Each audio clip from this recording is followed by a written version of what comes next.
Okay, so tonight we're going over Catholic social teaching, and this is similar to like the class on the cultural life and the life issues, where we're going to be looking at principles, how the church, what she means by these principles, and then we'll deal with different issues. And if y'all have questions, raise your hand, and we'll answer them one at a time.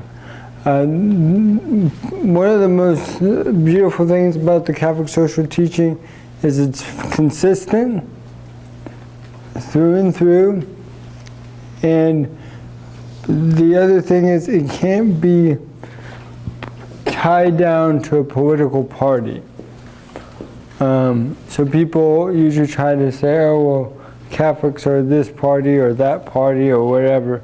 But no, they're principles to help guide.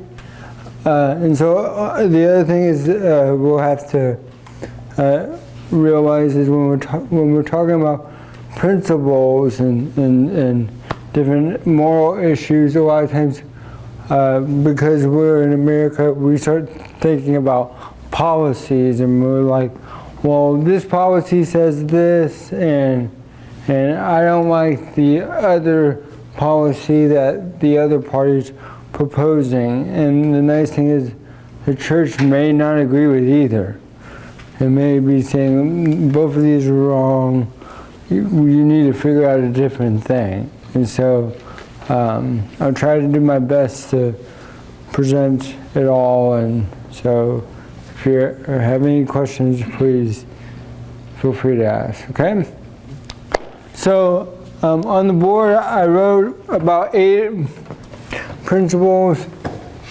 When we say principles, we don't mean like the church doesn't state like principle number 1 is the dignity of the human person, principle number 2 is the common good, and principle number, these are just things that people pull from the encyclicals and the church's writings when they're trying to deal with specific issues. And so one of the first writings that the church ever wrote was called Rerum Novarum. It happened during the industrial period when we as a human society were finding that machines are very productive and are very effective at producing stuff, and we began to industrialize factories, and we saw, oh, machines are good, therefore we should kind of just connect people to these machines, and we almost began to see people like machines, and so the church wanted to say, time out, let's examine this. What does it mean for someone to work? What kind of, during that time we were seeing like socialism or a form of collectivism, responding against that. We saw capitalism, and so the church was trying to give guidance on these issues, and a lot of times it's good to know if you ever pick up these encyclicals, I don't know if you ever will, but it's good to know what's going on in that historical time period, because what liberal capitalism is back then is not usually understood of what capitalism is today, and like these terms have kind of changed over time. So it's just good if you ever pick up any church encyclical just to try to find what's going on in that time. Oh yeah. So tonight, like I said, we're going to go through these principles and try to flesh this out. So the number 1 thing always comes down to the dignity of the human person. And that's why we basically spent a whole class on that. And we mostly dealt with like life or death issues, but the key to this is that man's dignity is not is given by God. and therefore it can never be taken away by another individual or lessened due to some situation. So, and really, if people really understood this and believed that it really answers a lot of issues. Because a lot of times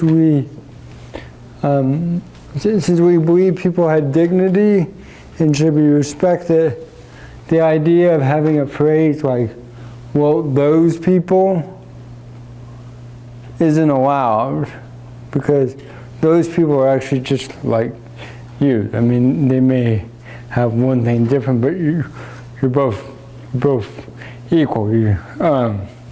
So anything that degrades anyone, the church is against. So we kind of talked about racism or any form of class warfare, that this class is better or lesser, or putting class of people against each other, or even sexes against each other. The church would not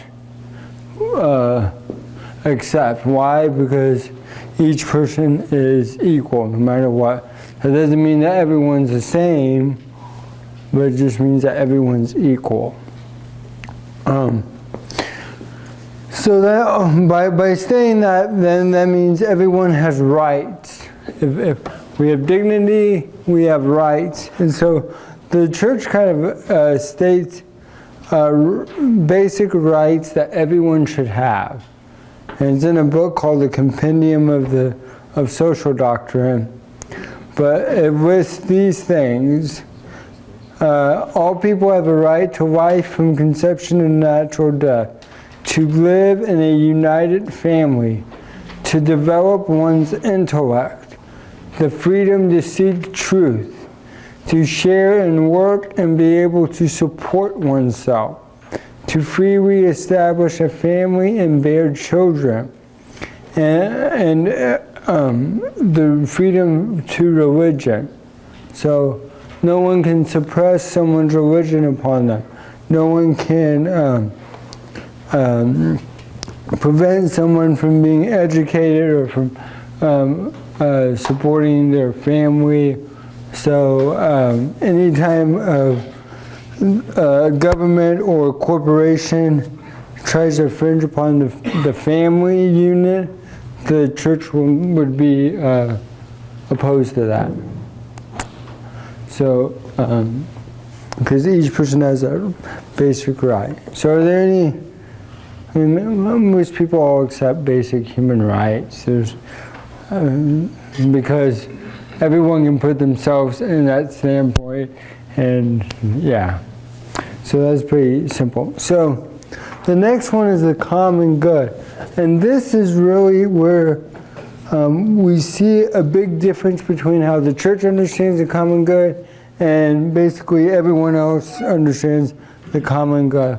And the main reason why is, if you remember when we went into the cultural life, I was talking about utilitarianism.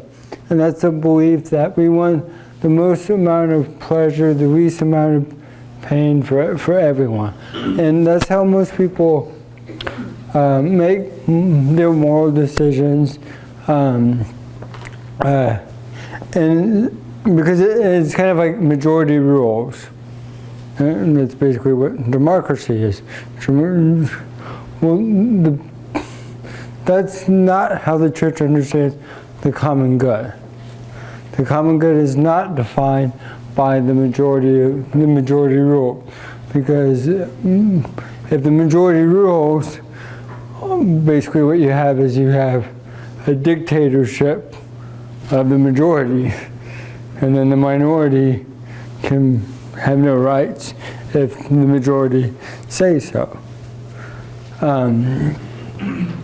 So the church understands the common good as what is, I'm going to just read it, so is the good for all individual persons in society. So it's not the good for the majority, but it's the good of all people.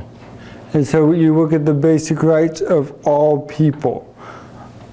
And that's how the common good is defined. So it's what's good for all, not just the majority or those in power or influence or anything like that.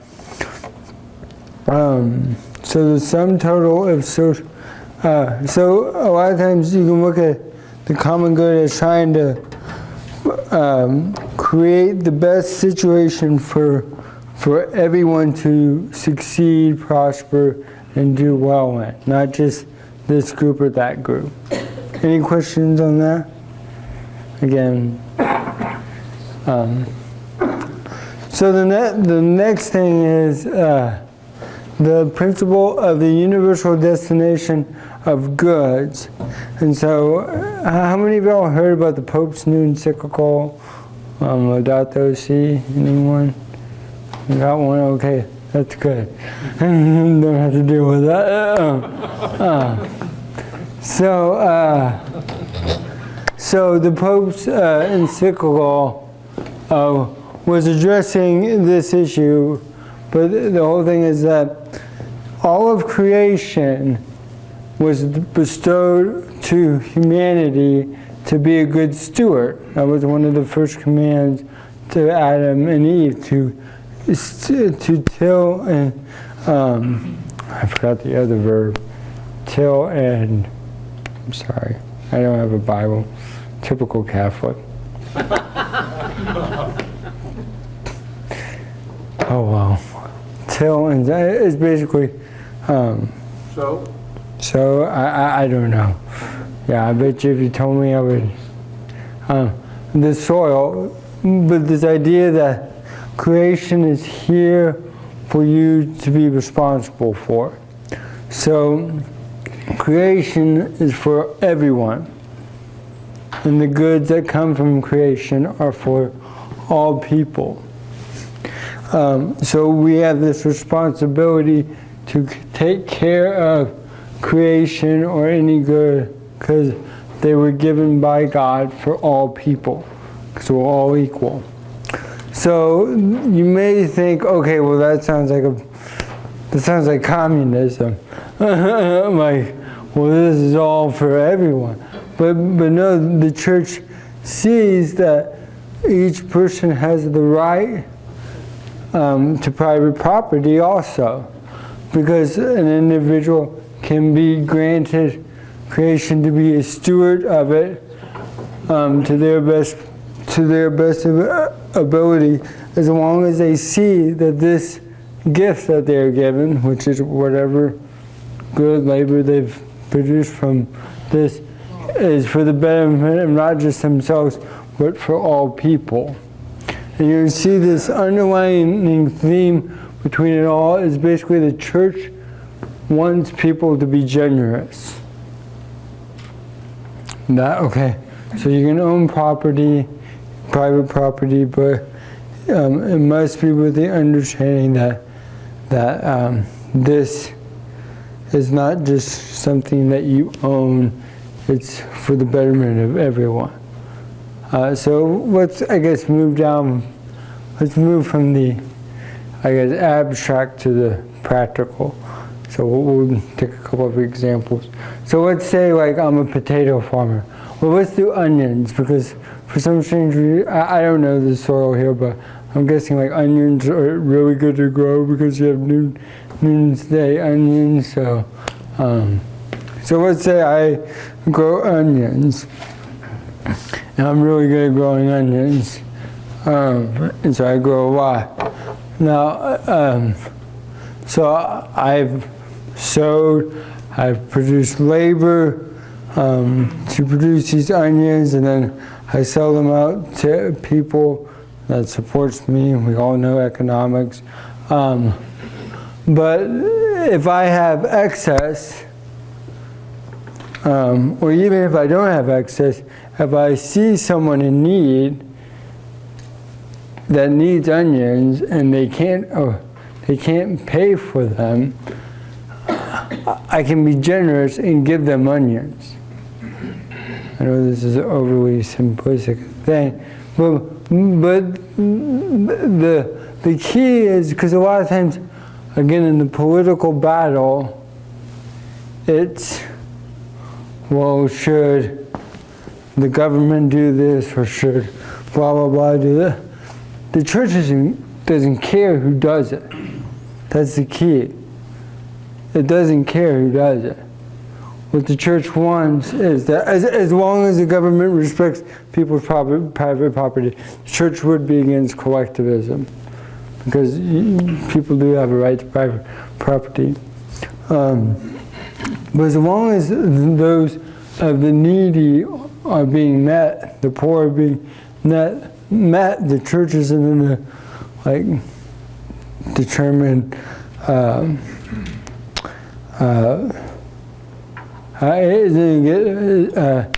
isn't going to get upset. So as long as the needs of the needy, those in need are being met, so that could either be by the individuals themselves, or the government taking from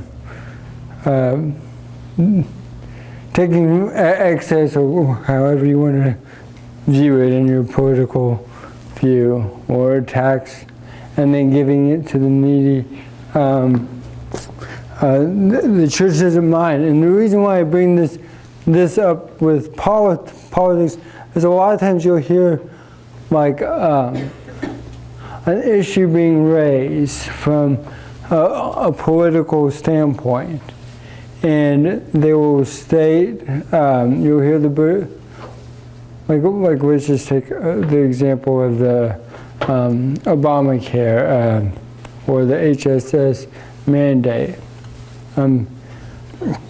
So the U.S. bishop said that they're okay with the government doing that, because except with the issue of paying for things that they saw were immoral. And people may be like, well, why are they allowing that? Blah, blah, blah. That doesn't mean that the church is endorsing it. It just is saying that the church is saying this is morally acceptable. I think it's really good for people to understand, because the church is there to give moral guidance on these issues. So you may say, okay, that is morally acceptable, or this thing is morally acceptable, but I think it can be done better this way, that way. Does that make sense? I think it's really good to understand, because people try to take the church's statement and say, oh, well, they're endorsing this policy or that policy.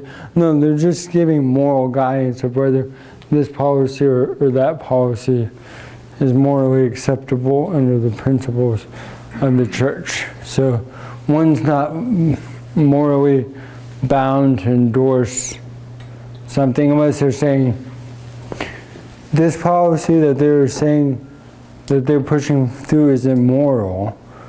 Then obviously you can endorse an immoral policy. Does that make sense? Okay. All right. So, universal destination of goods. Again, everything is for everyone, and we are stewards of these gifts that are to give to people. So sometimes individuals have more economic, I don't know, I'm going to say have more revenue coming in due to their jobs. They've worked hard. They've been very successful in their field, and that's not a bad thing. Right? So if someone has built up a great amount of wealth, that's not a bad thing.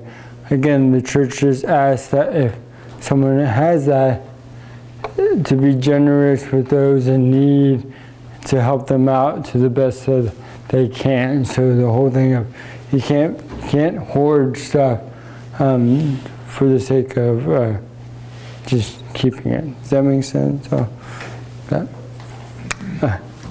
generosity, generosity, generosity. So, again, we can't own property, just don't be selfish. So the next one is the principle of subsidiarity. And so this principle states that basically something at the most local, smallest level should be in charge. Why would the church take that stand? So not something, but why do you think that the way that we put it is the smallest, lowest, and most local authority should be capable to address matters without interference of higher authority. So this kind of goes with like governance. So the most local, smallest thing would be a family. So like a family should have the authority to make their own decisions without someone else. So again, this is just a ridiculous example, but like my wife and I should have the best, should have the ability to make the choice of, okay, where should my daughter go to school? The mayor of Tyler shouldn't come in and say, your daughter must go to, I don't know, this school. I'm not even saying like public schools do the zoning. I'm not trying to speak out against that. I understand why they do that. But like the someone from above can't just say, your child, Maggie, should go to, I don't know, Grace, and this child should go to Moore, and that child should go. Why shouldn't they be making these decisions? Because they don't know my children. They don't know what needs they need best. Who knows them best? The parents. So you can just expand that more. So you think about the cities. Tyler. Who knows Tyler's problems the most? The people of Tyler. So you can see the areas that have the most local influence. I mean, the smallest local should have the authority to oversee things.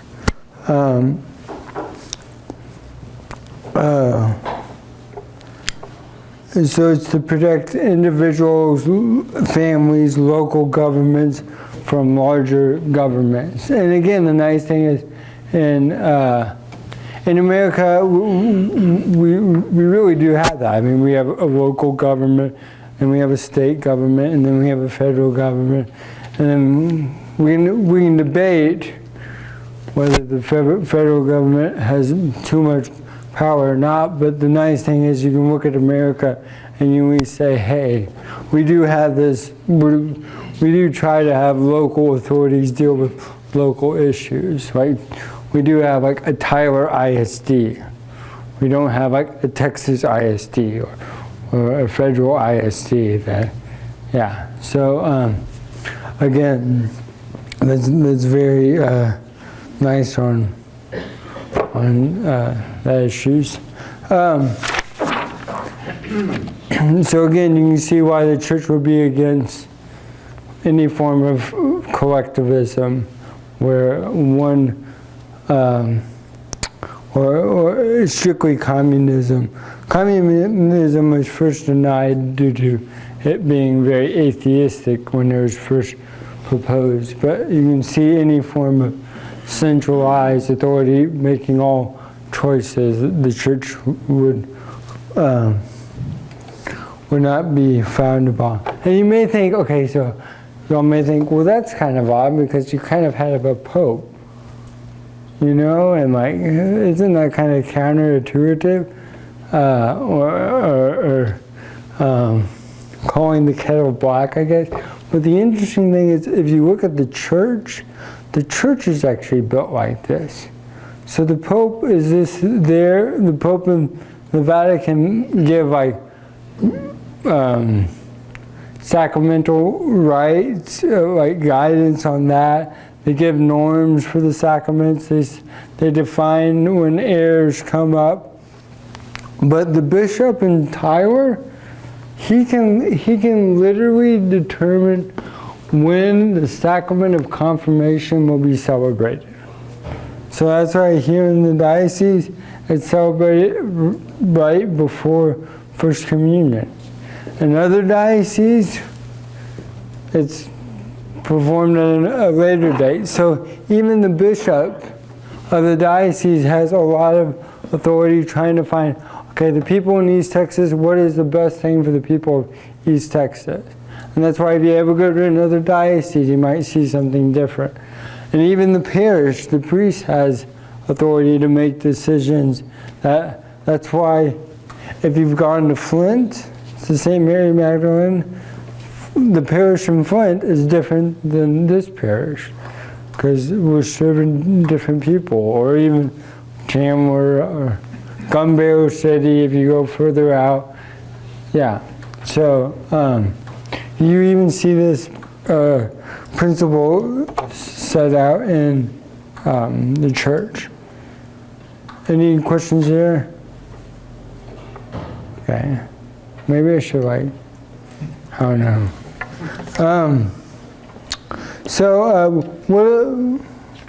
With this, we can kind of see what is the role of government. So the responsibilities of government is to, again, protect the dignity of the human person and to promote the common good.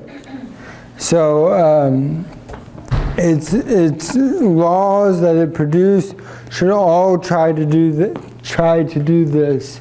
So whenever they see that the common good's in danger, they could do laws or regulations. There's 1,000 things that they can do to. They are also to promote justice. And I wrote on here there's 3 types of justice. I want to clarify this because, again, terminology. So there's communicative justice, so an exchange between persons and institutions. Then there's legal justice, so you actually have the legal system. So what a citizen owes the community, so you have laws, responsibilities. So citizens aren't supposed to kill other citizens. We're not supposed to steal. We can't go back on our legal statements, or I guess like on our word. So they're trying to promote all these justice. And then a distributive justice, so what the community owes its citizens. And you may think, okay, well, what does that mean? So again, the government is there to promote the common good and finding what is best for all people. So if the government sees that individuals are not given the best opportunity, then the church, the government can act. So a simple example is obviously like the civil rights movement. Obviously, African Americans do not have the same rights as others, so the government had to act and to help promote that. Now, the government, the citizens are owed like respect, called to be obedient to the government's rules and regulations. So even like the IRS, even though that, I don't know anyone in here that likes the IRS, but not that many people like the IRS, except maybe like, I would say probably 50% of the people that work for the IRS might like it. I don't even think all of them that work there like it. Sorry. Yeah. I used to file taxes for on the side, and yeah, it was Yeah.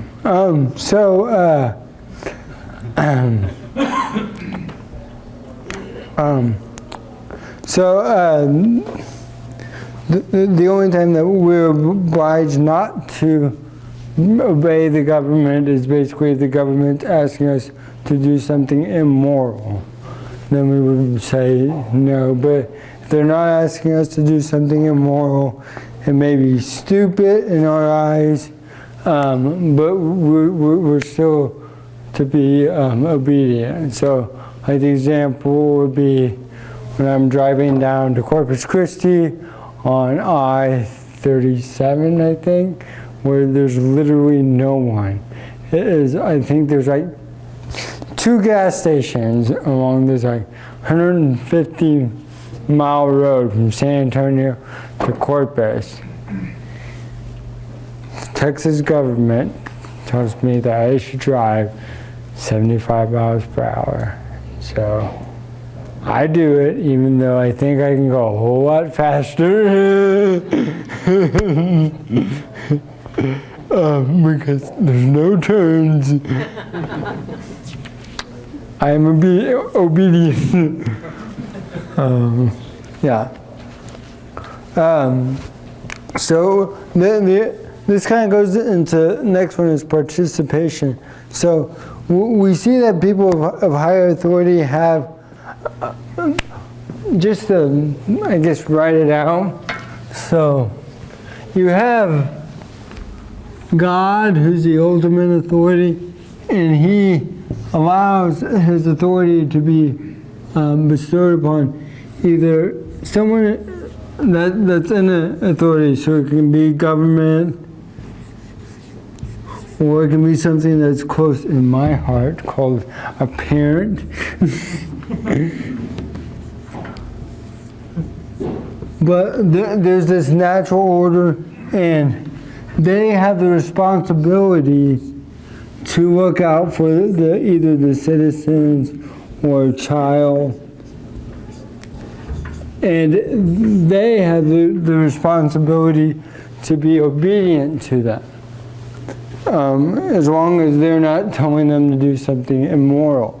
So governments have a responsibility to always seek what is best for the citizen.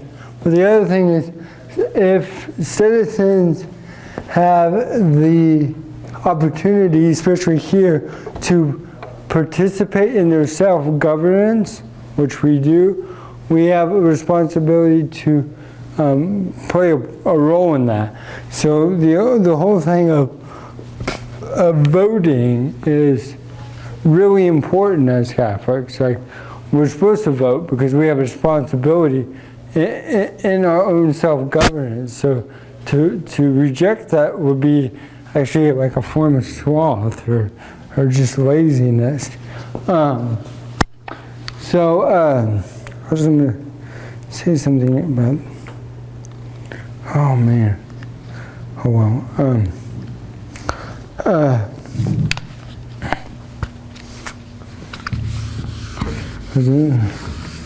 I was going to go on a tangent, but obviously that tangent wasn't good because I just forgot about it. Okay, so, yeah. Are there any questions there? Okay. So, the next one is solidarity. So solidarity, a lot of times people, again, trying to play like political, like which political party accepts which, people see subsidiarity as, oh, that's conservatism, small government, solidarity, that's liberalism. So what is solidarity? Well, and they try to separate these two, but we're going to see that they're intimately connected. But solidarity is the principle of a social expression of charity to will the good of the other. So it's basically like an empathy, to have true empathy for another person. So why would we ever have empathy for any individual? because they have dignity. Okay, so we try to put ourselves in their shoes. Well, why would we have that thought? Well, because Jesus says, love one another as you would have someone love you. So it's really getting to the heart of that. So solidarity takes place in like all of our social interactions. So how we deal with fellow co-workers, how we, if you're an employer, how you're working with an employee, or I guess let's just take a really controversial thing, I'm sorry. So let's take what the church teaches about illegal immigration. Okay? So what does the church teach about illegal immigration? Basically that the church does not want families to be separated. That's all the church says. And so people say, oh, church doesn't want families, so let's, well, you can see how both parties could hop on this bandwagon and get whatever. So you can say, church doesn't want families to be separated, because therefore we should have full amnesty. Or you could say, another side could say, church doesn't want us to have families separated, so we should deport everyone. Or, but again, that's looking at two different parties' system.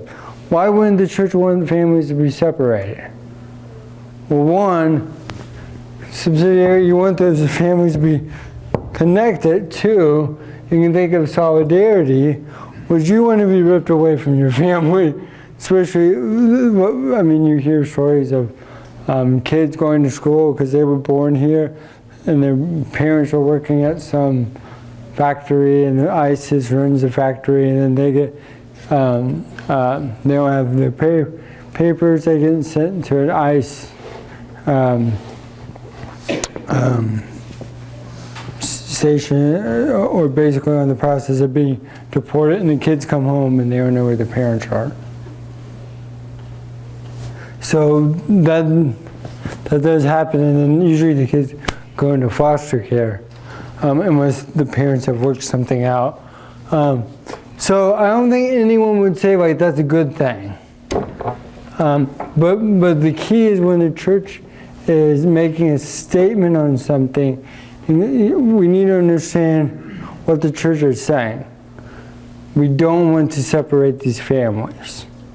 So now we have to figure out what's the best thing to do for these families. Because due to our system, we now have these families where some are here legally, some aren't, and we have to deal with that. So what are you going to do? And so there's no like easy solution. I just think that's a good thing. Just wanted to understand what the church is saying on this issue and why she is saying it. So any questions on that?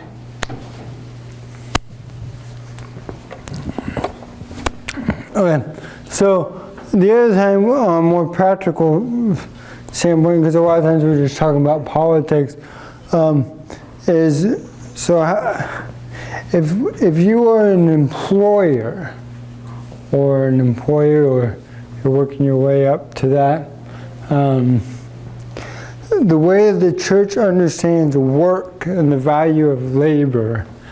So this is where the church condemned capitalism. So we've already seen the church condemning like a social communism because it's not respecting private property. Well, now we're going to say the church condemned capitalism. So the reason why is capitalism can see humans as capital, as a monetary value. So I need this labor done, this labor costs this amount, I will pay this person to do this labor, and I only see this person as this amount of capital that it will cost them to do this labor. So how does the church, why is the church not like that? Because this person has dignity, and if that person has dignity, their labor has dignity, it has value. And so when we start looking at proper pay, so like fair pay, the church always looks at a living wage. Well, how can you figure out a living wage? And this is a really interesting thing. The only way someone can figure out what's a living wage is actually this. So someone closest to that individual can make that decision. And the reason why I just think this is interesting is a lot of times people put like this weird dichotomy in our society. You have big government versus like big corporation. You might see that in the news. I know I'm oversimplifying stuff, but you can see that both things can err because both of them aren't seeing each person as an individual. And I just really think subsidiarity really brings that to key. So again, what does the church mean by living wage? Because obviously living wage is going to change from person to person. And it can't be, my living wage will be different from yours living wage, different from someone in New York or something. It's all has to do differently with cost of living. But the church also doesn't see payment just in how much is it going to cost for you to live. There is a sense of if someone can do a skill very good and they're very good at it, they should be rewarded. So it's not just oh, you want this job, well, it costs this much for you to live here. This is how much we're going to pay you. I mean, if Bob is a really good, I don't know, we'll go with welder, and he's better than Sam, the church is fine with them paying Bob more than Sam because he's better at the skill. That's okay, but it becomes flawed when we're just how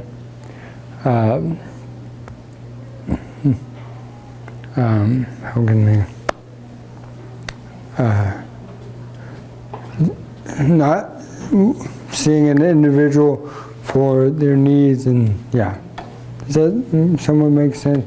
And I know there's no real perfect way to work this out. There's no like nice formula of a kid you get this much more or something like that. But the only way that an employer can help an employee is, again, knowing them as a person. And where does that start with the principle of subsidiarity? Does that make sense? Yeah. So the dignity of work, we just don't see people as capital. So now this is the thing. So an employer has that responsibility, but an employee also has the responsibility not to mail in a day. Like they're being paid to do a job, and they should do it with full diligence and not just be a slacker. So this can even be really difficult if, like, you find yourself in a situation where, let's say, management isn't the best, and you find that, oh, well, Sally can slack, and she hasn't gotten caught, and Bob isn't too. Well, I'm gonna just fall back because it seems like we can all just know that even it doesn't matter what Sally or Bob or anyone are doing, you as a worker are being paid for your service, and you should fulfill that diligently.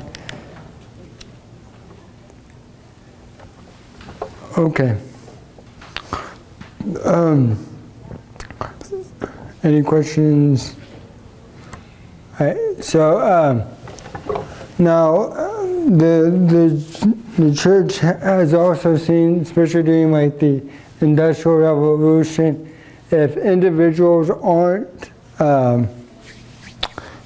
being respected, if their work is not seen as valued, the church does see that individuals have rights to form unions, and if it's a last case scenario, they can strike as long as it doesn't cause big harm to everybody's well-being. But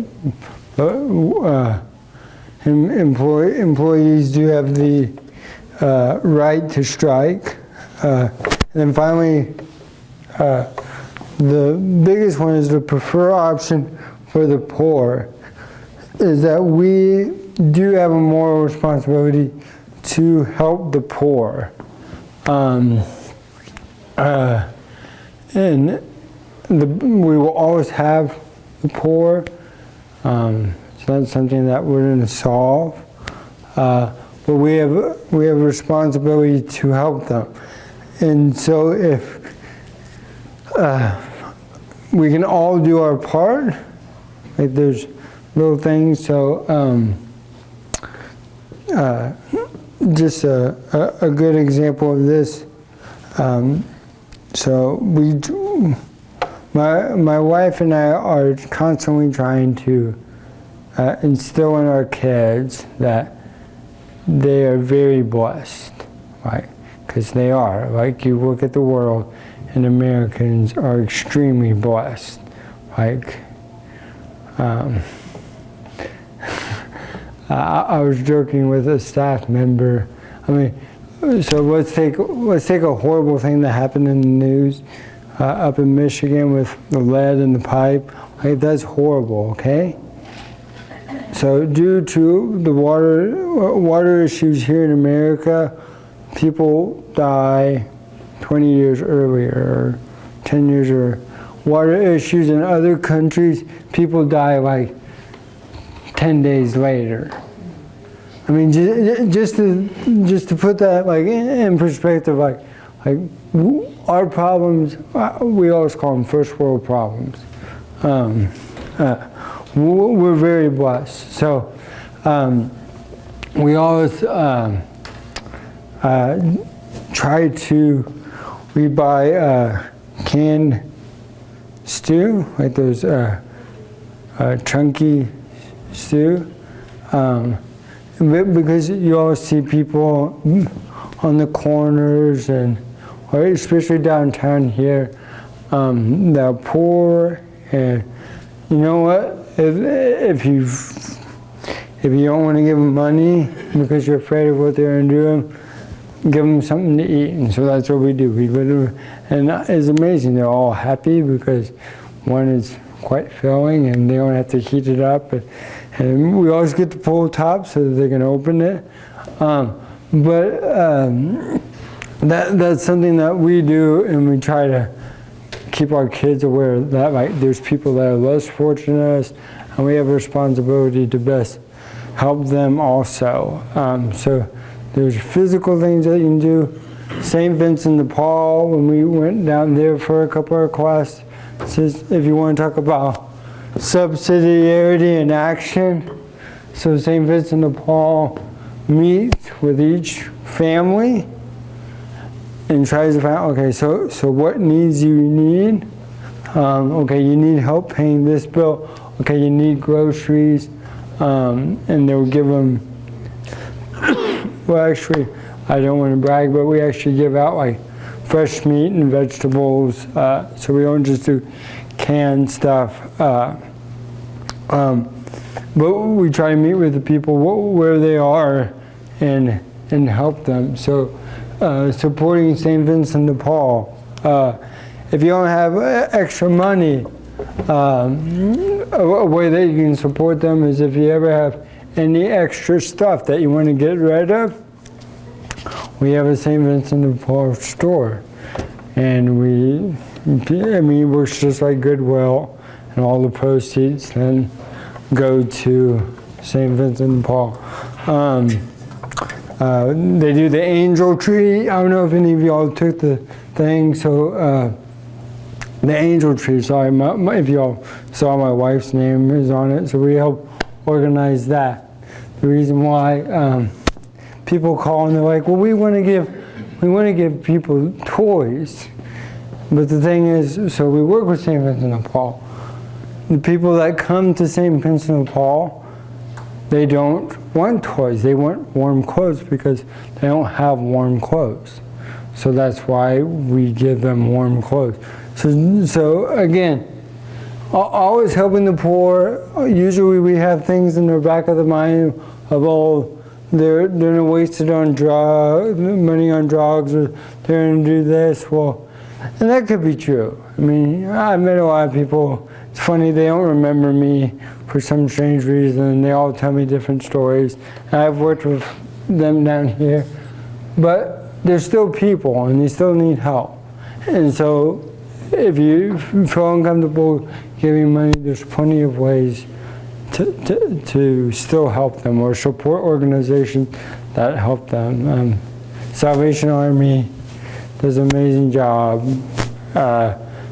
because basically most of the people that are homeless here, if they're not on drugs, are sleeping in there.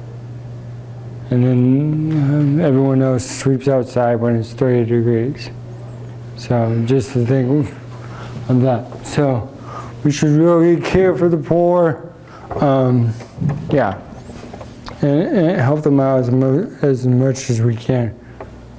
Are there any other questions, concerns? Nothing?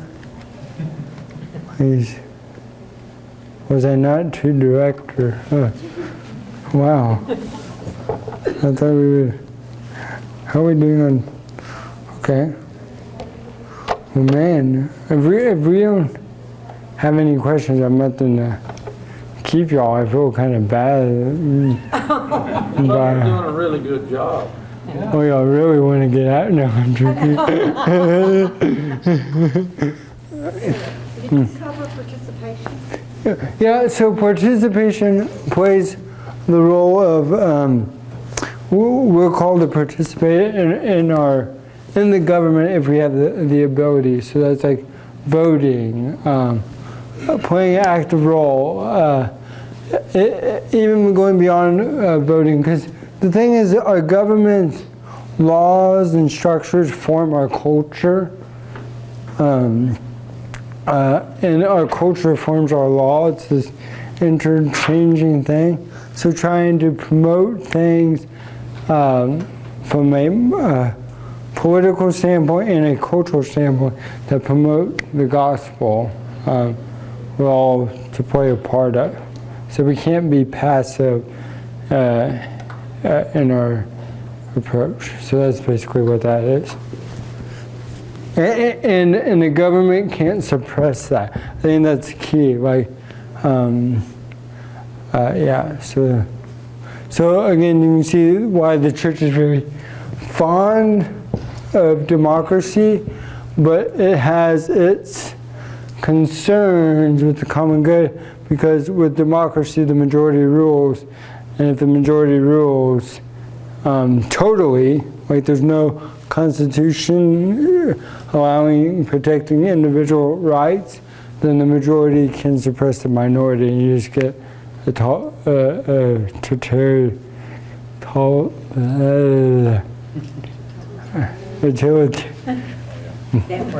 that word of the majority.